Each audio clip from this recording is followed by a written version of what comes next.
Thank you, Deputy Presiding Officer. I do welcome the opportunity to speak in this debate. Can I thank the Public Audit Committee and their clerks for their work in delivering this report and bringing this debate to the Chamber. I have to say, it's almost uncomfortable watching SNP members trying to defend the indefensible in this debate, because we are debating a ferry scandal going back many years, resulting in an eye-watering overspend that is 3 times the initial budget. Still no ferries, and the island communities now cut off from supplies and livelihoods. £338 million for 2 ferries. From start to finish, this has been an unmitigated disaster from the SNP. It started with a dodgy procurement process mired in allegations of being rigged that announced Ferguson's as the preferred bidder without the mandatory building fund guarantee, as highlighted by the Auditor General of Scotland, Transport Scotland and CMAL.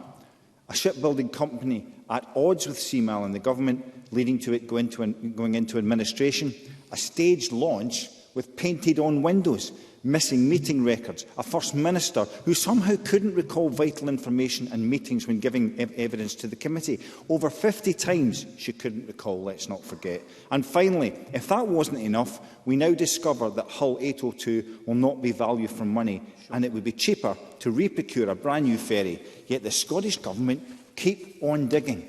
This is on top of designing a ferry that won't fit into the port from which it was procured to sail from. You could not make this up, Deputy Presiding Officer.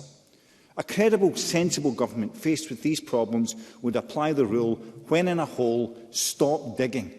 But the Scottish Government, however, continue to dig the hole, employ highly paid consultants to explain why they're right to keep digging the hole, and then if it doesn't work, just keep digging faster.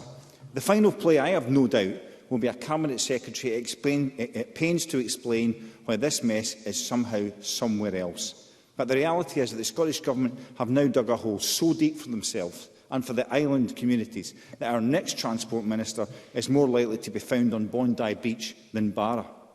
The Scottish Government's track record in rescuing failed businesses is that of one flop after another. And it may well make these investments with the best of intentions. But time and again they end in failure. And what's worse, they don't seem to learn from the mistakes. The biggest issue for me here is the apparent total lack of commercial knowledge being shown. Even if we accept, quite reasonably, that the Scottish Government stepping in to take over a business like FML isn't necessarily about making a profit for the Scottish Government, there's a worrying impression here that there is no limit to how much money they will pour in. There is a time and a place for the Scottish Government to step in and prevent a bill. Of course. Mr McMillan. I thank Brian Whittle for taking the intervention. Now, with his comments, I've listened very intently too. So is Brian Whittle suggesting that Hull 802 should be scrapped? And as a consequence, if that were to happen, then that would certainly have an adverse effect upon the workforce and the future of the shipyard. Brian Whittle.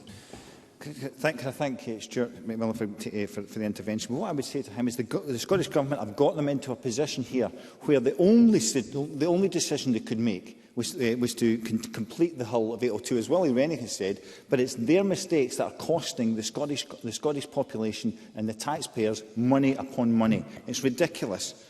But there is a time and a place for the Scottish Government to step in and prevent a business failure. But in these cases, there should be a clear due diligence to understand the scale of the financial commitment, a clear commercial plan of what's needed to turn the business around, and crucially, a properly defined set of criteria for exit. We've seen at Prestwick Airport, however, there's a lack of a clear exit path, leaving what should be a commercially viable business sitting on a Scottish Government balance sheet, with offers from the private sector to buy the airport rejected, assuming there's even acknowledgement given that we discovered last week when questioned in committee by my colleague Graham Simpson, the Cabinet Secretary didn't even know there had been a note of interest to the purchase of Prestwick. The most crippling problem facing all these businesses is the same: the sheer ignorance of how business works within the SNP's leadership, compounded now by the detachment from the economic reality that the Scottish Greens have brought into government. In committing to save the yard, the Scottish Government set out 3 objectives: complete the vessels 801 and 802, safeguard jobs and give the shipyard a future. And I see they're failing in at least 2 of these. And as I said before, I think many of the original workers were lost and the new company had to hire many new staff. Given the colossal cost overruns and delays that have come for it, it's hard to believe there wasn't a better way to achieve the same goal. What would have been the overall cost had the Scottish Government decided to support the original Fergusons, which was at least being run by business people, rather than nationalise a company when the cost had soared to an unacceptable £130 million.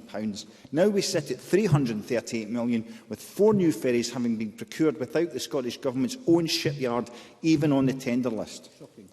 This, Deputy Presiding Officer, is why the SNP Green Coalition Government should never be allowed anywhere near business decisions. Deputy Presiding Officer, the Scottish Government's inability to recognise their catalogue of mistakes and their commercial ineptitude leaves island communities cut off to the ruination of their way of life.